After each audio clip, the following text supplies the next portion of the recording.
Hello guys, welcome to Jazz vlogger. என் ஊரில் தான் செங்கல் புயல் ரொம்ப ஜாஸ்தியாக அடிக்குதுன்னு எங்கள் பாட்டி வீட்டுக்கு வந்தா அதுக்கும் ஒரு படி மேலே எங்கள் ஃப்ளட்டே வந்து நிற்கிது கைஸ்.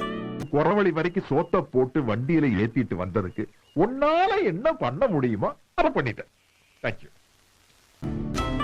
கைஸ். போட்லாம் வருது கைஸ். நானும் வீட்டில் சேஃபாக இருக்கிறேன் கைஸ். நீங்களும் வீட்டில் சேஃபாக இருங்க.